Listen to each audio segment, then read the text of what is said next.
Disclaimer, এই ভিডিওতে বলা কাহিনী বিভিন্ন সূত্র থেকে সংগ্রহ করা হয়েছে এবং এটি স্থানীয় লোককথা ও প্রচলিত গল্পের উপর ভিত্তি করে তৈরি। আমরা এর সত্যতা যাচাই করিনি। দর্শকরা অনুগ্রহ করে এটি বিনোদন হিসেবে উপভোগ করুন। কলকাতার পুরনো বাড়ি মানেই তো একটা আস্ত ইতিহাস, একটা রহস্যের গন্ধ জড়িয়ে থাকে, তাই না? একদম।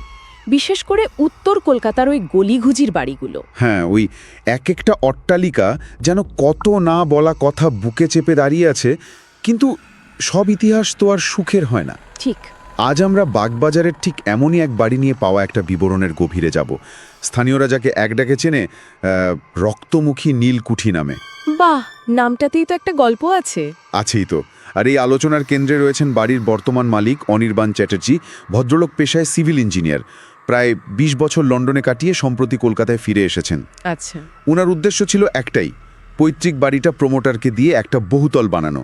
কিন্তু সেই বাড়ি তাকে যা অভিজ্ঞতা দিয়েছে তা কি বলবো, যে কোনো যুক্তিবাদী মানুষের বাস্তবতার ধারণাকে নাড়িয়ে দেওয়ার জন্য যথেষ্ট। আর এখানেই তো বিষয়টা সবচেয়ে আকর্ষণীয় হয়ে ওঠে। দেখুন, এটা কিন্তু শুধু একটা ভূতের গল্প নয়। না না, একেবারেই নয়। এটা হলো একজন আধুনিক যুক্তিবাদী মানুষের সাথে এমন একটা জায়গার সংঘাত, যে জায়গাটা নিজের ভয়ঙ্কর অতীতকে আঁকড়ে ধরে বসে আছে। আমরা এই বিবরণে দেখব কিভাবে একটা জায়গার স্মৃতি, বা যাকে বলে ইমোশনাল রেসিডিউ, সেটা একজন মানুষের মনস্তত্ত্বকে ধীরে ধীরে দখল করে নিতে পারে। আর বাস্তব আর বিভ্রমের মাঝখানের দেওয়ালটা ভেঙে চুরমার করে দেয়। একদম। চলুন তাহলে অনির্বাণের সেই অভিজ্ঞতার একেবারে শুরুতে ফেরা যাক। বিবরণটা বলছে, উনি যেদিন প্রথমই বাড়িতে পা রাখেন তখন ছিল ভাদ্র মাসের এক গুমোট দুপুর। পরিবেশটা শুরু থেকেই একটা ভূমিকা নিচ্ছে। ঠিক, বড় লোহার গেটটা খুলতেই একটা ভ্যাপসা পচা গন্ধ নাকে এসে লাগে, আর তার সাথে ঝিঝি পোকার একটানা ডাক। বাড়ির ভেতরে বিশাল উঁচু ছাদ, নোনা ধরা দেওয়াল, সব মিলিয়ে একটা দমবন্ধ করা পরিবেশ। কিন্তু তার নজর আটকে যায় ড্রয়িং রুমের একটা জিনিসে, একটা বিশাল ধুলোমাখা বেলজিয়াম আয়না। ওহ, বেলজিয়াম আয়না! ওই সময়ের বেলজিয়াম আয়না কিন্তু সাধারণ কোনো আসবাব নয়। ঠিক তাই। ওটা ছিল আভিজাত্য, সম্পদ আর বলা যেতে পারে গর্বের প্রতীক, একটা পরিবারের সোনালী সময়ের চিহ্ন। যখন সেই গর্বের বস্তুটি একটা বাড়ির সবচেয়ে ভয়ঙ্কর স্মৃতির ধারক হয়ে ওঠে, তখন সেটা একটা মারাত্মক শক্তিশালী প্রতীকে পরিণত হয়। ওটা তখন আর শুধু একটা আয়না থাকে না, ওটা হয়ে ওঠে বাড়ির সোনালী অতীতের পচে গলে যাওয়া একটা প্রতিচ্ছবি। আর সেই ভয়ঙ্কর স্মৃতিটা হলো, শোনা যায় 1950-এর দশকে এই বাড়িতেই একজন নর্তকী রহস্যজনকভাবে আগুনে পুড়ে মারা যান। আচ্ছা। এই তথ্যটা জানার পর অনির্বাণের অস্বস্তিটা যে আরও বেড়ে গিয়েছিল তা তো বলাই বাহুল্য। কিন্তু তখনও পর্যন্ত ব্যাপারটা ছিল শুধু একটা অস্বস্তিকর পরিবেশ আর কিছু শোনা কথা। তখনও পর্যন্ত ব্যাপারটা মনস্তাত্ত্বিক। হ্যাঁ, কিন্তু এরপরই বাড়িটা যেন জেগে উঠতে শুরু করে। ঠিক, এতক্ষণ পর্যন্ত অনির্বাণের অভিজ্ঞতাকে আমরা পরিবেশের মনস্তাত্ত্বিক প্রভাব বলে ব্যাখ্যা করতে পারি। একটা পরিত্যক্ত বাড়ি, তার সাথে জুড়ে থাকা একটা মর্মান্তিক কাহিনী, এগুলো মিলে মনে একটা ভয়ের প্রত্যাশা তৈরি করতেই পারে। অবশ্যই। কিন্তু এর পরের ঘটনাগুলো এই সহজ ব্যাখ্যাকে চ্যালেঞ্জ করতে শুরু করে। অনির্বাণ যখন মেজারিং টেপ দিয়ে হলের মাপযোগ করছেন, ঠিক তখনই তিনি ওপরতলা থেকে একটা অদ্ভুত শব্দ শুনতে পান। কিরকম শব্দ? কেউ যেন ভারী বুট পরে পায়চারি করছে, খট খট খট। আচ্ছা। এবার একটা প্রশ্ন আসছে, ওইরকম একটা পরিত্যক্ত বাড়িতে তো অন্য কারো পক্ষেও ঢোকা সম্ভব, তাই না? কোনো ভবঘুরে বা নিছকি মজা করার জন্য কেউ এটা করতে পারে না? অবশ্যই পারে। আর অনির্বাণও ঠিক সেটাই ভেবেছিলেন। ওনার প্রথম প্রতিক্রিয়া ছিল সম্পূর্ণ যুক্তিসঙ্গত, হয়তো কোনো চোর বা ভবঘুরে ঢুকে পড়েছে। বিপদটা তখনও পর্যন্ত তার কাছে লৌকিক, জাগতিক। তিনি টর্চ হাতে নিয়ে দোতলার দিকে এগিয়ে যান। অলৌকিক কার্যকলাপের এটাই কিন্তু একটা চেনা প্যাটার্ন। এটা সবসময় এমন একটা শব্দ বা ঘটনা দিয়ে শুরু হয় যার একটা সহজ, স্বাভাবিক ব্যাখ্যা দেওয়া সম্ভব। এটা যেন শিকারের যুক্তিবাদী মনকে একটু পরীক্ষা করে দেখা। কিন্তু দোতলায় ওঠার পরেই সেই যুক্তির জমিটা পায়ের তলা থেকে সরতে শুরু করে। কিভাবে?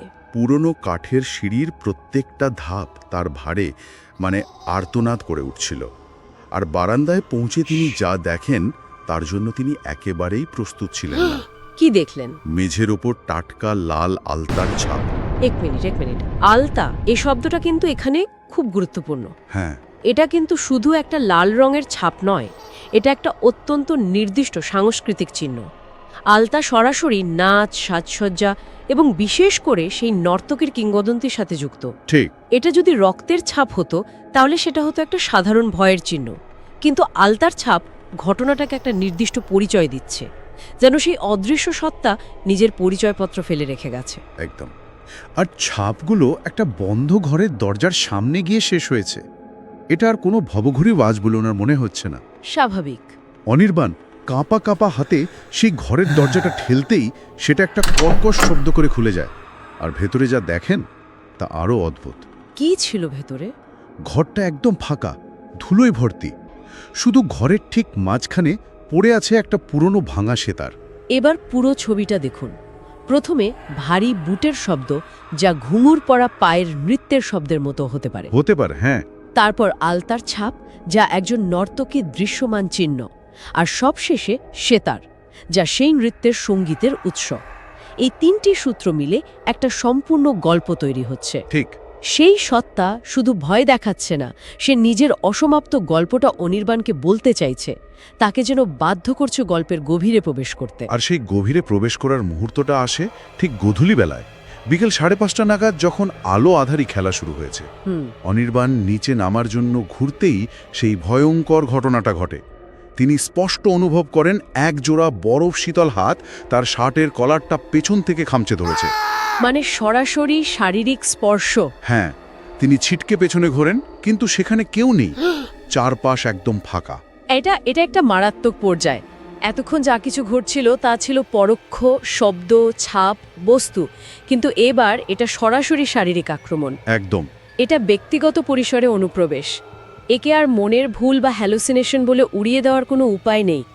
সত্তাটা এখন নিজের উপস্থিতি শুধু জানাচ্ছেই না, শারীরিকভাবে স্পর্শ করে নিজের শক্তি জাহির করছে।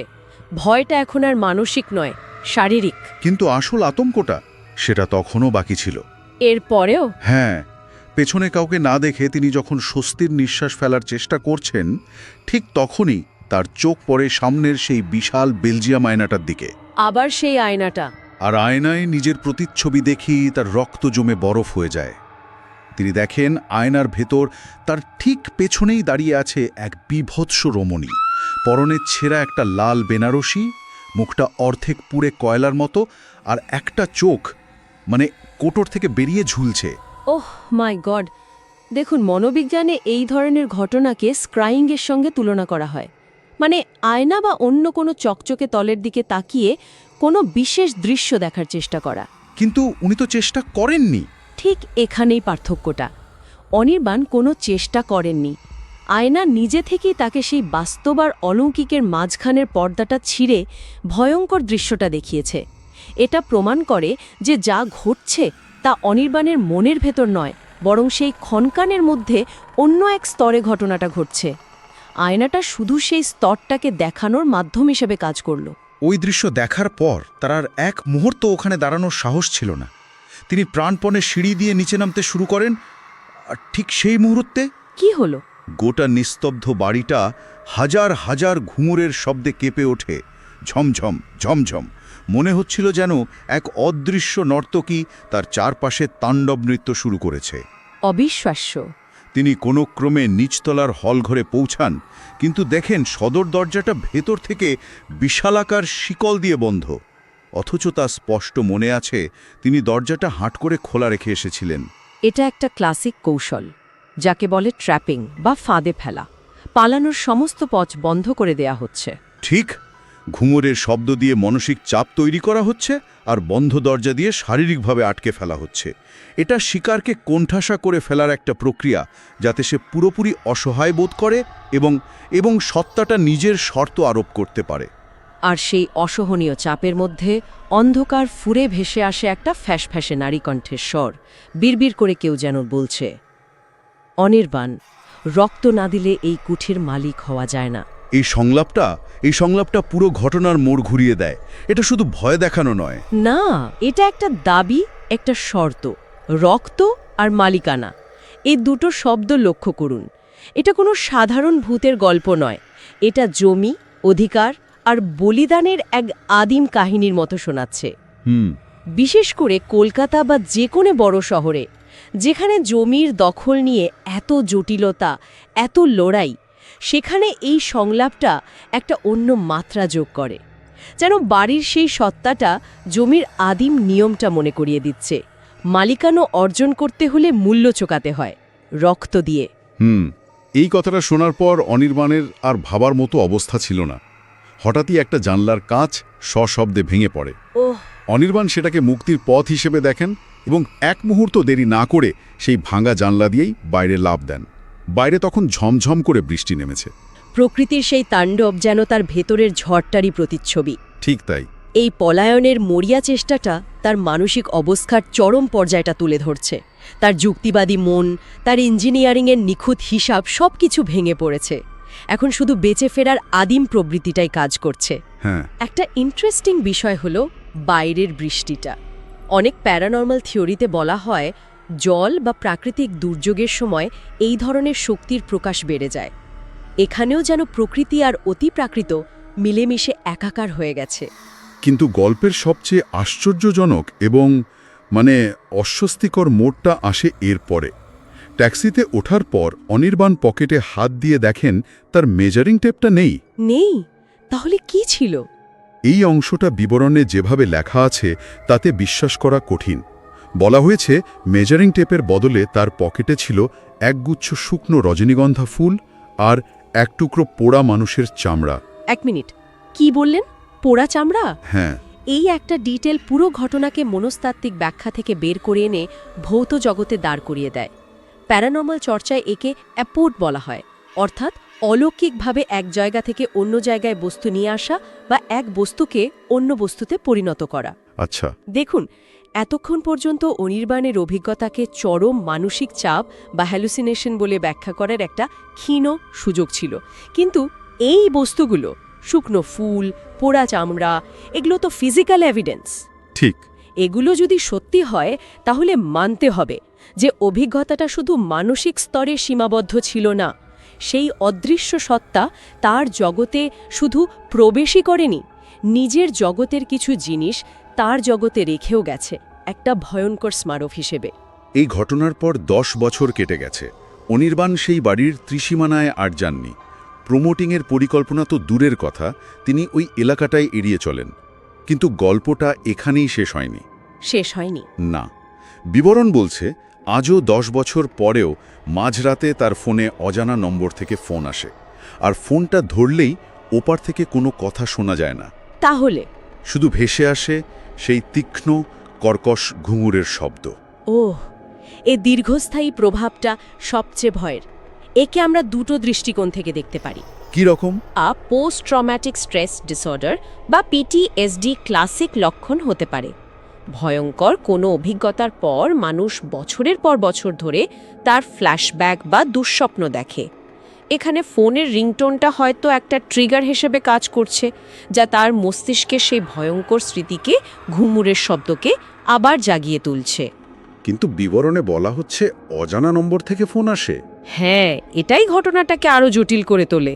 তাহলে দ্বিতীয় দৃষ্টিকোণটা কি? দ্বিতীয় দৃষ্টিকোণটা হলো, এটা যদি PTSD না হয়, যদি ওই পোড়া চামড়ার ব্যাপারটা সত্যি হয়, তাহলে এই ফোন কলগুলোও হয়তো সত্যি। হয়তো সেই সত্তা বোঝাতে চায় যে বাড়ির চৌখাট পেরোলেই তার থেকে মুক্তি পাওয়া যায় না। মানে একটা সংযোগ স্থাপন হয়ে গেছে। হ্যাঁ, সে অনির্বাণের সাথে একটা সংযোগ স্থাপন করে ফেলেছে। সেই বাড়িটা ছিল প্রথম যোগাযোগের স্থান, কিন্তু এখন যোগাযোগের মাধ্যমটা বদলে গেছে। মাধ্যমটা এখন আধুনিক প্রযুক্তি, মোবাইল ফোন। সত্তাটা যেন সময়ের সাথে সাথে নিজেকে মানিয়ে নিয়েছে। তাহলে আজকের এই আলোচনা থেকে আমরা কি পেলাম? বাগবাজারের রক্তমুখী নীলকুঠির এই বিবরণটা আমাদের দেখালো কিভাবে একটা জায়গার ইতিহাস, তার সঙ্গে জড়িয়ে থাকা ট্র্যাজেডি বর্তমান সময়ের একজন মানুষের উপর একটা ভয়াবহ প্রভাব ফেলতে পারে। অনির্বাণের অভিজ্ঞতা আমাদের ভয়ের প্রকৃতি নিয়েও ভাবতে শেখায়। ভয়টা কতটা বাইরের আর কতটা আমাদের ভেতরের জগৎকে ব্যবহার করে কাজ করে। ঠিক তাই। আর এই বিবরণটা আমাদের একটা বড় প্রশ্নের সামনে দাঁড় করিয়ে দেয়। কিছু জায়গা কি সত্যি অতীতের ভয়ঙ্কর স্মৃতি বা শক্তিকে আক্ষরিক অর্থে ধরে রাখে? অনির্বাণের পকেটে পাওয়া সেই পোড়া চামড়া আর রজনীগন্ধা যদি বাস্তব হয়, তাহলে আমাদের বাস্তবতার সংজ্ঞাটাকেই হয়তো নতুন করে ভাবতে হবে। এটা আমাদের চেনা জগতের সমান্তরালে থাকা অন্য এক জগতের অস্তিত্বের দিকে ইঙ্গিত করে, যা সাধারণত অদৃশ্য থাকে। কিন্তু কখনো কখনো দুটো জগতের মাঝখানের পর্দাটা ভীষণ পাতলা হয়ে যায়।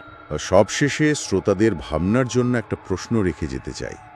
বিবরণের সেই ভয়ঙ্কর সংলাপটা মনে করুন, রক্ত না দিলে এই কুঠির মালিক হওয়া যায় না। হ্যাঁ, অনির্বাণ তো সেই বাড়ির মালিকানার দাবি ছেড়েই দিয়েছেন, তিনি পালিয়ে এসেছেন। তাহলে সেই সত্তার উদ্দেশ্য তো আর পূরণ হয়নি। 10 বছর পরেও কেন সে ফোন কলগুলো তাকে তাড়া করে ফেরে? এর মাধ্যমে কি সে সত্তা বোঝাতে চায় যে একবার তার নজরে পড়লে সে বাড়ি থেকে মুক্তি মিললেও তার স্মৃতি থেকে মুক্তি পাওয়া যায় না? নাকি তার উদ্দেশ্যটা এখন আর বাড়ির মালিকানা নয়, খোদ অনির্বাণ নিজেই তার নতুন লক্ষ্য?